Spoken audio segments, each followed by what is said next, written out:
Hi everyone, welcome to my channel Mind Atlas. Today we will start a new chapter that is the printing culture and the modern world. आज हम इसके बारे में पढ़ेंगे the printing culture and the modern world के बारे में। तो आपने ये सोचा है कभी कि आप जब हमारे पास प्रिंटिंग प्रिंटिंग प्रेस नहीं होगा तो हम क्या करेंगे? तो जो हमारे एजेंट के लोग थे वो क्या करते थे? तो प्रिंटिंग प्रेस आने से हमारे जीवन में हमारी लाइफ में क्या क्या चेंजेस हुआ है उसके बारे में आज हम इस चैप्टर में पढ़ेंगे। तो क्या चेंज हुआ है बुक्स आने से? तो बुक्स कहाँ से आती है? हम प्रिंटिंग प्रेस से ही आती है ना। सो बुक्स आने से, न्यूज़पेपर आने से हमारी लाइफ में क्या क्या चेंज हुआ है और हमने कहाँ से जो प्रिंटिंग प्रेस थी वो वो कहाँ से आई और कहाँ कहाँ वो स्प्रेड हुई, कब कब हुई और उसके कंट्रीब्यूटर कौन थे, आज हम इसके बारे में ब्रीफली पढ़ेंगे। So first we will read about in which country did the first printing technology develop. तो कौन सी कंट्री है जो जिससे क्या है प्रिंटिंग टेक्नोलॉजी डेवलप हुई? So it's first developed in China and later spread to Japan and Korea. तो सबसे पहले जो प्रिंटिंग प्रेस है वो चाइना से हुई एंड लेटर वो कहाँ स्प्रेड हुई? जापान एंड कोरिया में क्या है प्रिंटिंग प्रेस स्प्रेड हुआ। So it was a system of hand painting. Later wooden blocks were used for the purpose of printing. So सबसे पहले तो चाइना में क्या होता था? हैंड पेंटिंग होती थी। हमारे इंडिया में भी ऐसा था, मेडिवल इंडिया में मुराल पेंटिंग्स थी, दीवारों पर पेंटिंग्स बनाते थे, ऐसा ही चाइना में था। तो चाइना में क्या था? सबसे पहले क्या हुआ? हैंड पेंटिंग स्टार्ट हुई। आफ्टर दैट तो जो प्रिंटिंग करने के लिए, बुक्स की प्रिंट करने के लिए वुडन ब्लॉक्स का यूज करते थे। सो कहां से स्टार्ट हुई? इन चाइना से और जापान एंड कोरिया में फैली। सो फर्स्ट जो चाइना में क्या करते थे? पेंटिंग करते थे। After that it spread. तो आफ्टर दैट क्या हुआ? जो वुडन के ब्लॉक्स हैं वो यूज होने लगे for the purpose of printing press. Okay, so printing technology क्या है? Printing technology from AD 1594 onwards. So सबसे पहले प्रिंटिंग टेक्नोलॉजी इन चाइना, तो चाइना में हुई, चाइना के बाद जापान में हुई, जापान से क्या हुआ? स्प्रेड हुई in the European country, in the Europe. तो सबसे पहले पढ़ेंगे printing technology in China. Okay, so from AD 1594 onwards, तो 1594 के आसपास क्या था? Books in China were printed by rubbing paper against the inked surface of wooden blocks.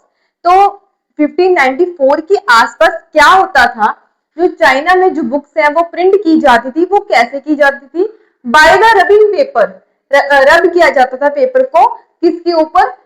Ink surface के ऊपर। जो वुडन ब्लॉक था वो इंक सरफेस होती थी और उसको रब किया जाता था। किसको? पेपर को रब किया जाता था। कब? 1594 की ऑनवर्ड्स।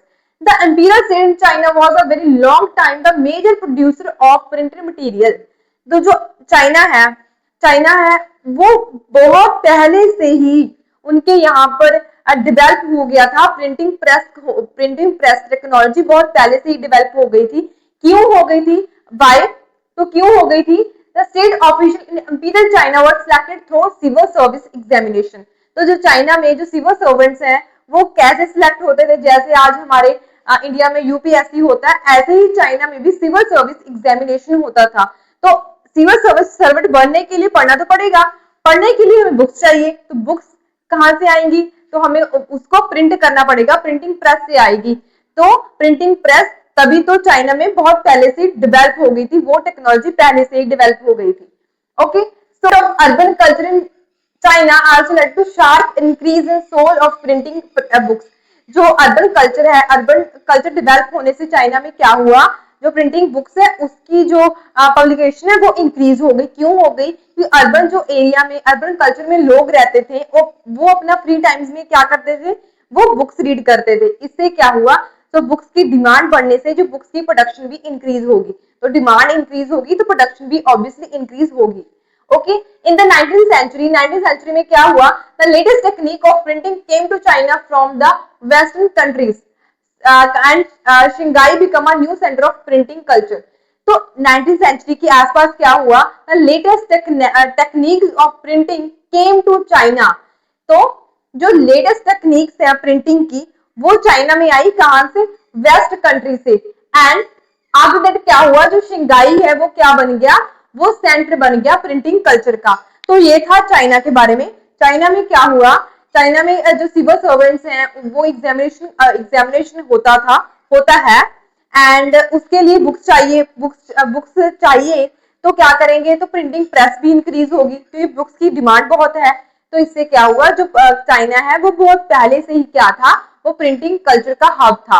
आफ्टर दैट जो डेवलपमेंट ऑफ अर्बन कल्चर होने के साथ इंडिया में, चाइना में क्या हुआ, जो बुक्स की डिमांड्स है वो भी बढ़ने लगी क्योंकि अर्बन के लोग फ्री टाइम्स में क्या करते थे, बुक्स रीड करते थे। आफ्टर दैट जो न्यू टेक्नोलॉजी है प्रिंटिंग की, वो चाइना में कहां से आई, वो वेस्टर्न कंट्री से आई। एंड जो शंघाई है इसके बाद क्या बन गया, centre of hub of the printing culture बन गया।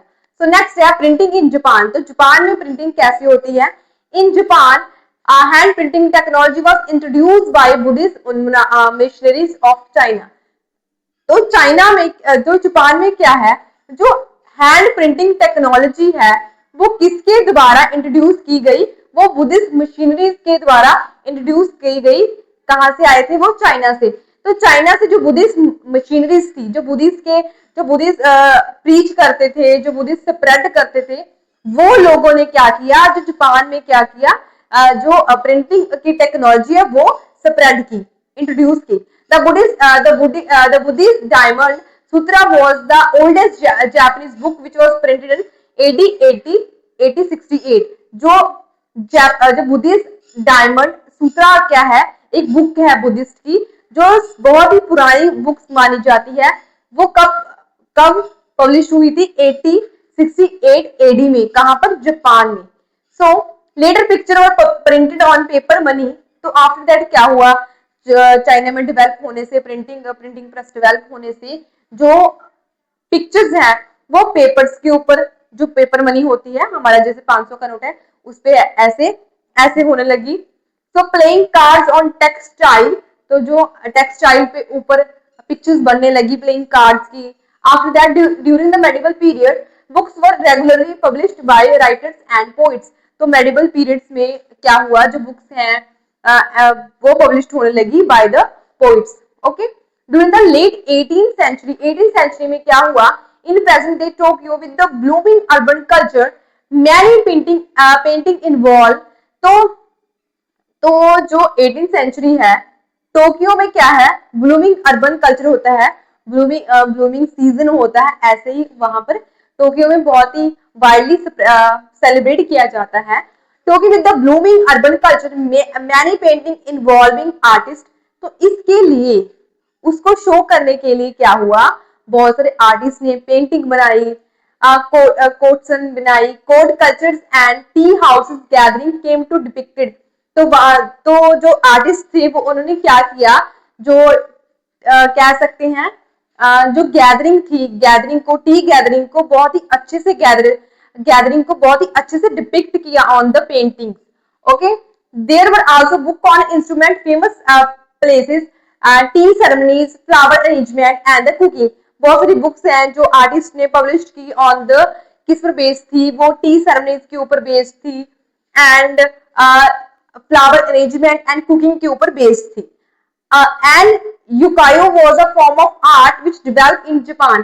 तो युकायो क्या है, ये एक फॉर्म ऑफ आर्ट है। युकायो, जो भी इसका प्रोनाउंसिएशन है, जुकियो जो भी कह सकते हैं, ये क्या है, बहुत ही फेमस क्या है, आर्ट है जापान की।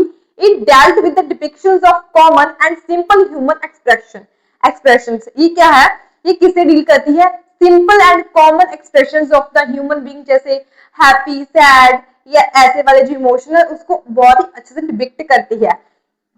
किटागावा Utamaro was known for his contribution of Ukiyo. तो इसका फेमस नेम है, आई होप, मुझे लगता है मैं बहुत गलत प्रोनाउंसिएट कर रही हूँ। उन्होंने बहुत ही कंट्रीब्यूट किया इस आर्ट फॉर्म में। सो हमने क्या पढ़ा, चाइना पढ़ा। चाइना से कहाँ आई, जो प्रिंटिंग प्रेस है जापान में, एंड जापान से इन कंट्री से क्या हुआ, वेस्टर्न एशियन कंट्री से जो प्रिंटिंग प्रेस है वो कहाँ स्प्रेड हो गई, वो यूरोप में स्प्रेड होगी। Print comes to Europe, printing in Europe, China paper reach Europe through silk route. तो हमने पिछले जो वीडियो है, पिछला चैप्टर है, उसमें हमने सिल्क रूट के बारे में पढ़ा। सिल्क रूट क्या था? एक ऐसा रूट था जहां पर जो सिल्क का ट्रेड होता था। सिल्क बहुत ही फेमस था चाइना में, और बहुत ही और भी कंट्रीज में बहुत ही फेमस था सिल्क। तो जब उस रास्ते से हम ट्रेड करते थे सिल्क का, तो उस सिल्क के नेम से ही उस रूट का क्या नेम पड़ गया? सिल्क रूट पड़ गया। तो चाइना में जो प्रिंटिंग है, पेपर है, कहां से आया था? कहां से आया यूरोप में? तो जो सिल्क रूट के जरिए जो लोगों ने क्या किया, जो चाइनीज पेपर है वो यूरोप तक पहुंचाया। This led to the production of manuscript, इससे क्या हुआ? मनुस्क्रिप्ट की प्रोडक्शन स्टार्ट हो गई। तो जो सिल्क रूट है वो ऐसा नहीं है सिर्फ यूरोप में ही जाएगा, वो इंडिया में भी आता था सिल्क रूट। तो इससे क्या हुआ? पेपर आया, यूरोप में गया, हमारे इंडिया में भी आया, तभी तो क्या हुआ? मनुस्क्रिप्ट बनी स्टार्ट हो गई। In 1295, Marco Polo brought the technology of wood block printing Italy from China. तो मैक्रो पोलो ने क्या किया? जो वुड ब्लॉक की प्रिंटिंग टेक्नोलॉजी है वो चाइना से इटली लेकर गए। This technique then spread to other parts of the Europe. तो इस टेक्निक, जो ये टेक्निक थी वुड ब्लॉक वाली, वो अदर पार्ट्स में भी बहुत स्प्रेड हुई यूरोप के। Merchants and students begin to use printing material on large scale. तो मर्चेंट्स एंड स्टूडेंट्स ने क्या किया? लार्ज स्केल के ऊपर प्रिंटिंग करना स्टार्ट कर दिया।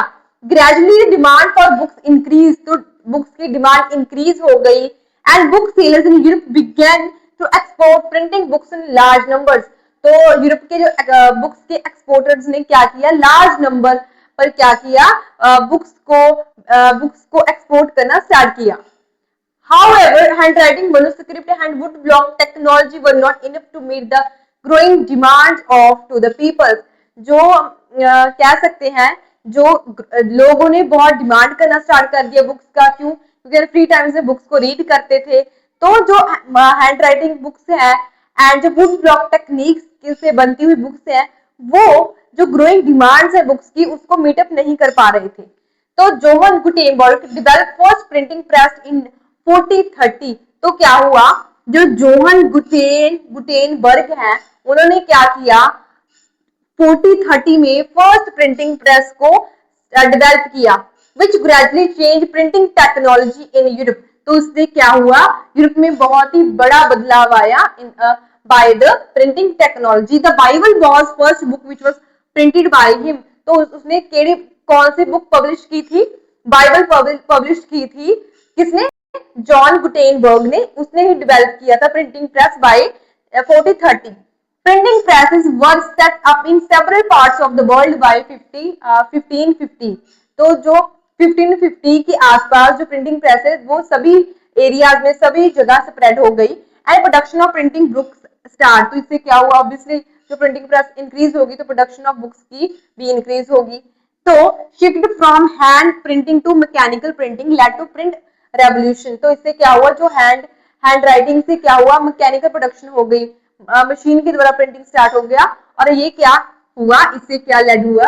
ये कौन सा इसने रेवोल्यूशन स्टार्ट कर दिया? प्रिंटिंग रेवोल्यूशन स्टार्ट कर दिया। Decrease time taken to produce books as a result European market flooded with books. तो जो बुक्स को बनने के लिए, प्रिंट करने के लिए बहुत कुछ टाइम की, कुछ सेकंड में, 10 मिनट्स में ऐसा था, बुक्स बन जाती थी, बुक्स लिख लेते थे बाय द जो मैकेनिकल प्रोडक्शन के द्वारा। आफ्टर दैट क्या हुआ? जो यूरोपियन मार्केट्स है वो बुक से फ्लडेड हो गई, बहुत ही भर गई। So public read second book. तो लोगों ने क्या किया? सेकंड बुक को पढ़ना स्टार्ट कर दिया, बैलेट्स को पढ़ना स्टार्ट कर दिया, फॉक टेल्स को स्टार्ट कर दिया। बैलेट्स क्या होते हैं? वो भी फॉक टेल्स होती हैं, as a form of songs की फॉर्म में होती हैं। Many books printed with pictures. तो जो बहुत सारी बुक्स पिक्चर की फॉर्म में प्रिंट होने स्टार्ट हो गई। जो इलिटरेट लोग हैं, जो रीड नहीं कर सकते, उन्होंने क्या किया? बाय द पिक्चर्स बुक्स को पढ़ना स्टार्ट कर दिया। So understand folk tales. Book introduce new world of debate expressions. तो बुक्स ने क्या किया? जो डिबेट्स है, एक्सप्रेशन को न्यू कह सकते हैं, न्यू पाथ दिया। जो लोग किसी से सहमत नहीं थे, उसके अगेंस्ट थे, उन्होंने बुक्स में लिखना स्टार्ट कर दिया। जैसे तो बहुत सारे लोग थे जो चर्च एंड पॉप से डिसएग्री थे, तो उन्होंने क्या किया, अपने एक्सप्रेशन, अपने आइडियाज को क्या किया, बुक्स में लिखना स्टार्ट कर दिया। बट जो कंजर्वेटिव थे, जो मानते थे पोप एंड चर्च बहुत ही सही है, उन्होंने इस आइडिया को, प्रिंटिंग को क्या किया, कह सकते हैं मना किया, ऐसा कहा कि ये रेवोल्यूशनरी आइडिया को जन्म देता है। तो रेवोल्यूशनरी आइडिया तो ये प्रूव भी हुआ। तो जो बहुत ही फेमस है मार्टिन लूथर, उनका जन्म हुआ, उन्होंने जो रेवोल्यूशनरी आइडिया को जन्म दिया, उन्होंने चर्च को, पोप को बुक्स के थ्रू क्या किया, क्रिटिसाइज किया। सो हमने क्या पढ़ा, जो बुक्स में लोगों ने क्या किया, जो अपने आइडियाज हैं पॉप एंड चर्च को रिलेटेड, उनको बहुत ही वाइडली क्रिटिसाइज किया। तो जो बहुत ही कंजर्वेटिव आइडिया, जो कंजर्वेटिव है, उन्होंने इसको बहुत ही कहा कि ये रेवोल्यूशनरी आइडिया को स्प्रेड करेंगे। तो ये प्रूव भी हुआ, जो मार्टिन लूथर हैं उन्होंने क्रिटिसाइज किया corrupt practice of Roman Catholic church की। तो क्या I am sorry for that, जो मार्टिन लूथर थे वो कौन थे, वो रिफॉर्मर थे, वो सोशल रिफॉर्मर्स थे, एंड वो against the practice of church. In 1570 उन्होंने क्या किया, एक बुक लिखी 95 criticising several practice and rituals, उसने ये बुक लिखी उन्होंने 95 criticise several practice and rituals. He pasted a print copy of door of church. तो उन्होंने क्या किया, जो प्रिंट पोस्टर था, प्रिंट किया हुआ, उसको चर्च के डोर पर क्या कर दिया, चिपका दिया। इन राइटिंग इन जर्मनी में लिखा था उन्होंने। सो लूथर्स राइटिंग वर वाइडली रीड, तो लोगों ने उसके जो आइडियाज है, रेवोल्यूशनरी आइडियाज को बहुत ही वाइडली पढ़ना स्टार्ट कर दिया। लोगों का कह सकते हैं कि उनके जो आइडियाज हैं, इनकी आइडियाज, उनके मन को, उनके जो कंजर्वेटिव आइडियाज है, उनको चेंज किया मार्टिन लूथर ने। तो this led to the beginning of reformer movement. तो उन्होंने क्या किया, रिफॉर्मेशन मूवमेंट को स्टार्ट कर दिया। उन्होंने बताया कि जो चर्च है एंड जो पोप है वो कोई गॉड नहीं है, तो हमें क्या है, हमें बाइबल को मानना चाहिए। उनके ये आइडियाज थे। तो इससे क्या हुआ, रिफॉर्मर मूवमेंट स्टार्ट हो गया इनकी आइडियाज से। तो हमने क्या पढ़ा, हमने पढ़ा जो चाइना था, चाइना से स्टार्ट होकर प्रिंटिंग जो आइडियाज हैं वो जापान में आए और जापान से स्प्रेड हुए in Europe by the silk route. और कैसे जो प्रिंटिंग है उसने रेवोल्यूशनरी आइडियाज को, रिफॉर्मेशन मूवमेंट्स को बर्थ दिया। तो I hope you understand it. अगले पार्ट में हम इसके नेक्स्ट जो टॉपिक है उसके बारे में पढ़ेंगे। If you any doubt you can ask in the comment section. Like and subscribe my channel.